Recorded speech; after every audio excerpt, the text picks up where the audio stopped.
Hello guys, welcome to our channel. एक बार फिर से आप सभी का हमारे चैनल में स्वागत है। तो दोस्तों, आज हम लोग कंप्यूटर की सीरीज़ में आगे कुछ इंपॉर्टेंट क्वेश्चन देखने वाले हैं जो हमारे एग्जाम के लिए बहुत इंपॉर्टेंट होने वाले हैं। तो दोस्तों, अगर अभी तक हमारा चैनल आपने सब्सक्राइब नहीं किया है, सब्सक्राइब कर लें, बेल आइकन को दबा दें। तो दोस्तों, जैसा कि मैंने बताया था, अब की बार फिर वही क्वेश्चन रिपीट हुए हैं। MS Word, MS Excel and PowerPoint से लेके और जो फुल फॉर्म है एंड जो शॉर्टकट कीज़ हैं, जितना मैंने एक्सप्लेन करा था उतना तो रिपीट हो ही रहा है। तो ये इंपॉर्टेंट है कि इतना डिटेल में पढ़ के जाइए। और कंप्यूटर, जैसा मैंने बताया कि आप ज़्यादा से ज़्यादा मार्क्स गेन कर सकते हैं कंप्यूटर में कम पढ़ के, तो वो मार्क्स आप बिल्कुल मत छोड़िए।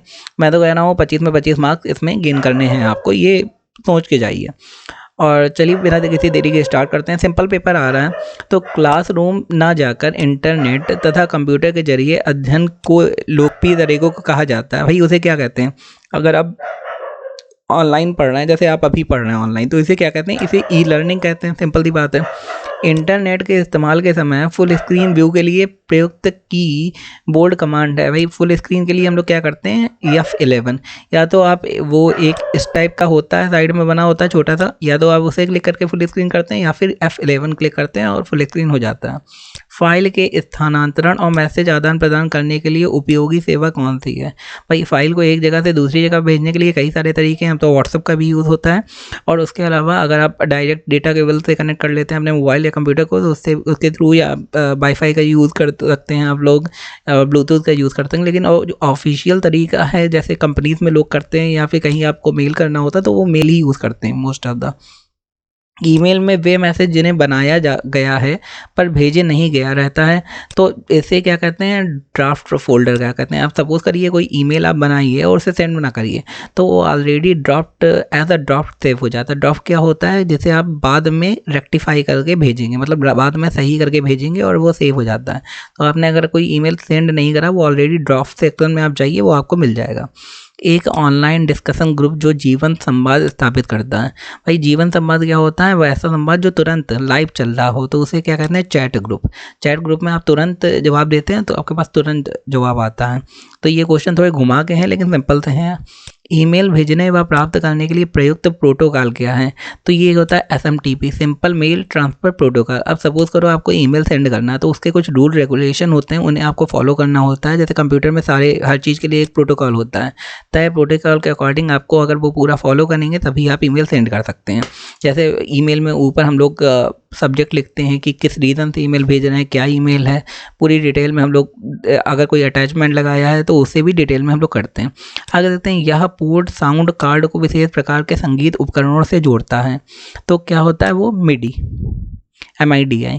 ऑडियो, वीडियो, टेक्स्ट, एनिमेशन और ग्राफिक का मिश्रण क्या कहलाता है? इसे मल्टीमीडिया कहते हैं। जैसे मल्टीमीडिया आप मोबाइल को कहते हैं मल्टीमीडिया मोबाइल, तो उसका मतलब क्या होता है? ऐसा मोबाइल जिसमें audio, video, text, animation, graphic सब कुछ चल रहा हो, जैसे बटन वाले मोबाइल में नहीं चलता। आगे देखते हैं क्वेश्चन क्या है। MPEG का पूरा नाम क्या है? तो उसका पूरा नाम है मूविंग मोशन पिक्चर एक्सपर्ट। तो moving motion picture expert simple है। किन फाइलों का एक्सटेंशन नाम MPG है? JPG जैसे होता है, और PNG होता है इमेज के लिए। तो MPG किसके लिए होता है? वो वीडियोस के लिए होता है। ठीक है। आगे, मल्टीमीडिया में सम्मिलित हो सकता है। भाई, मल्टीमीडिया में क्या क्या होता है? टेक्स्ट होता है, ग्राफिक होता है, एनिमेशन होता है, ऑडियो होता है, वीडियो होता है। ये सब मल्टीमीडिया के अंडर में ही आता है। वीडियो मेल में हम क्या भेज सकते हैं? भाई, वीडियो मेल अगर भेजना है तो उसमें वीडियो क्लिप आप छोटी सी भेज सकते हैं। कंप्यूटर में एक ही समय पर एक से अधिक माध्यमों के प्रयोग का तरीका क्या कहते हैं? इसे कहते हैं मल्टी टास्किंग। यहाँ पे मल्टीमीडिया दिया गया है, लेकिन अगर एक समय में कई सारे आप काम कर रहे हैं तो उसे क्या कहते हैं? मल्टीटास्किंग कंप्यूटर में करते हैं। जैसे कंप्यूटर मोबाइल कितना मल्टीटास्कर है, कितनी अच्छी मल्टीटास्किंग हो सकती है, उसके ऊपर डिपेंड करता है कि उसकी रैम कैसी है, रोम कैसी है और प्रोसेसर कौन सा है। आगे देखते हैं, मोशन पिक्चर क्लिप में बदलाव करने के लिए किस प्रकार का सॉफ्टवेयर प्रयोग किया जाता है? तो वो हम लोग प्रयोग करते हैं वीडियो एडिटिंग सॉफ्टवेयर, जिससे हम लोग मोशन पिक्चर के मोशन को चेंज कर सकते हैं। जैसे आपने देखा होगा कि कहीं कोई स्लो मोशन में आप देख रहे हैं, जैसे क्रिकेट देखते हैं, तो उसे पूरा पुराना देखने के लिए, रिकॉर्डिंग देखने के लिए आप स्लो मोशन का यूज़ करते हैं। तो उसी की बात यहाँ करी गई है। आगे देखते हैं, वीडियो प्रोसेसर जो चित्रों को स्टोर और प्रोसेस करता है में होता है, उसमें BGA तथा मेमोरी होता है। BGA क्या होता है? आपको पता ही है, BGA कैमरा है, और मेमोरी जिसमें आप स्टोर कर सकते हैं। तो प्रोसेस करने के लिए BGA होता है, स्टोर करने के लिए मेमोरी होती है। रोम का सर्वाधिक उन्नत रूप क्या है? EEPROM। तो इरेजेबल जो प्रोग्रामेबल रीड ऑनली मेमोरी होती है, तो उसमें क्या होता है, electrical erasable programmable read only memory, मतलब ये इलेक्ट्रिकल भी है और इरेजेबल मतलब आप इसमें डिलीट करके दोबारा आप कुछ नया डाल सकते हैं। जैसे हम लोगों का जो रोम आती है अभी मोबाइल में, वो यही होती है लैपटॉप में या मोबाइल में, वो electrical erasable programmable read only memory होती है, जिसमें आप बार बार डिलीट करके बार बार नई फाइल लगा सकते हैं। तो ये सर्वाधिक उन्नत रूप है। रोम का अभिप्राय क्या है? रीड ऑनली मेमोरी सिंपल सी बात है, रोम का एक बार प्रोग्राम कर देने के बाद हम सूचना को केवल पढ़ सकते हैं। भाई यहाँ पे क्या है, प्रोम की बात हो गई, प्रोम की बात हो रही है, तो इसमें जो है उसमें खाली पढ़ सकते हैं, रीड ऑनली मेमोरी है, राइट ऑनली नहीं होती है। आगे देखते हैं, किस मेमोरी के डाटा को एक सेकेंड में कई बार नवीनीकृत किया जा सकता है? तो वो होती है डायनेमिक मेमोरी। डायनेमिक मेमोरी होती कौन सी है, किसकी बात कर रहे हैं यहाँ पे? रैम। तो इसमें जो डेटा होता है बार बार नवीनीकृत किया जा सकता है। इसका मतलब क्या है आपको मैं समझाता हूँ।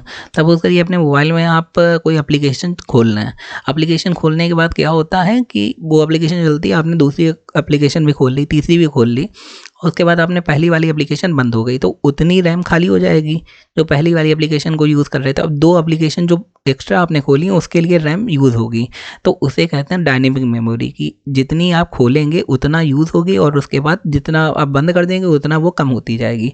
डायनेमिक हमारे फ्लक्चुएट, जो बढ़ती घटती रहती है। तो आगे देखते हैं, कंप्यूटर सिस्टम हार्डवेयर द्वारा व्यवस्थित तीव्र महंगा और अपेक्षाकृत छोटी मेमोरी कौन सी है? तो होती है कैशे। कैशे मेमोरी छोटी होती है, महंगी होती है। कैशे मेमोरी का यूज़ ही इसलिए होता है जिससे कंप्यूटर की एफिकेसी को बढ़ाया जा सके। जैसे आपने कभी देखा होगा एप्लीकेशन का कैशे, कैशे मतलब जो डेटा ऑलरेडी एप्लीकेशन में आप सेव कर चुके हैं, तो तुरंत जैसे आपने कोई आप कंप्यूटर में कभी आईडी को पासवर्ड डालिए, तो आप जब एप्लीकेशन खोलते हैं तो उसमें आईडी को पासवर्ड वहाँ पे आपको मिल जाता है, तो उसी को कहते हैं। जैसे कोई कार्ट में डाल दिया आपने अपना प्रोडक्ट और आपने ख़रीदा नहीं, तो फिर कार्ट में मिल जाता है, तो वो कैशे के थ्रू हो जाता है। कौन सी computer memory non volatile memory का उदाहरण है? नॉन वोलेटाइल कौन सी होती है? रोम। आपको मैंने बताया था वोलेटाइल नॉन वोलेटाइल में डिफरेंस। नॉन वोलेटाइल कौन सी होती है? रोम, जिसे एक बार सेव कर लेते हैं तो उसे बार बार हम लोगों को सेव करने की जरूरत नहीं होती। जबकि वोलेटाइल जो होती है रैम, तो उसमें क्या होता है, उसमें आपका डेटा बार बार जैसे आप जितनी एप्लीकेशन खोलेंगे उतना यूज़ होगा, जब आप नहीं खोलेंगे तो यूज़ नहीं होगा। आगे देखते हैं, प्रॉम का विस्तारित रूप क्या होता है? अभी मैंने बताया कि प्रॉम माने होता है प्रोग्रामेबल रीड ऑनली मेमोरी। जब आप कंप्यूटर में किसी डॉक्यूमेंट पर कार्य करते हैं तो डॉक्यूमेंट अस्थायी रूप से स्टोर किया जाता है। वो किस में स्टोर होता है? भाई सिंपल सी बात है, रैम में स्टोर होता है डॉक्यूमेंट। अगर आप किसी डॉक्यूमेंट में काम कर रहे हैं, रैंडम एक्सेस मेमोरी में इलेक्ट्रॉनिक घटक होते हैं जो डाटा स्टोर करते हैं, वो रजिस्टर होते हैं। सिंपल सी बात है। परमानेंट इंस्ट्रक्शन जिन्हें ऑन किए जाने पर कंप्यूटर प्रयोग में लाता है और उन्हें परिवर्तित नहीं किया जा सकता है, स्टोर किए जाते हैं। वो कहाँ यूज़ किए जाते हैं? रीड ऑनली मेमोरी में। जो परमानेंट इंस्ट्रक्शन होते हैं वो रीड ऑनली मेमोरी में ही सेव करते हैं, जिससे कंप्यूटर में जो भी, ये देखिए कंप्यूटर में जो रैम रोम जो भी यूज़ करते हो उसके लिए ऑलरेडी कंप्यूटर या मोबाइल को इंस्ट्रक्शन पहले दिए जा सकते हैं, जैसे प्रोग्राम जैसे कहते हैं, तो उसके अकॉर्डिंग ही कंप्यूटर काम करता है। आगे देखते हैं कि रोम की विशेषता है, रोम में डेटा नॉन वोलेटाइल या परमानेंट हो सकता है, जबकि रैम में क्या होता है, वोलेटाइल होता है और परमानेंट नहीं हो सकता। वो बार बार आता है, एप्लीकेशन जितनी खोलते हैं और जब बंद करते हैं तो चला जाता है। आगे देखते हैं, सीपीयू जिस प्रोग्राम या डेटा को वर्तमान में प्रोसेस कर रहा है उसे रखा जाता है, उसे कहाँ रखते हैं? रैम में रखते हैं। अभी मैंने बताया कि जब आप सॉफ्टवेयर खोलते हैं तो वो सीपीयू उसे वो पीछे से पैकिंग देता है, इससे वो सॉफ्टवेयर चल सकता है। और चलता कहाँ पे? वो रैम में चलता है, ना कि रोम में। रोम में खाली स्टोरेज होता है उसका। आगे देखते हैं, कौन सी स्टोरेज मीडिया केवल सिक्वेंशियल एक्सेस की व्यवस्था करती है? तो वो है मैग्नेटिक टेप। सिक्वेंशियल एक्सेस की माने क्या होता है कि पहले आपने जो सेव करा, फिर दूसरी फाइल आई, तीसरी फाइल है, उसे सिक्वेंशियल डिलीट भी कर सकते हैं।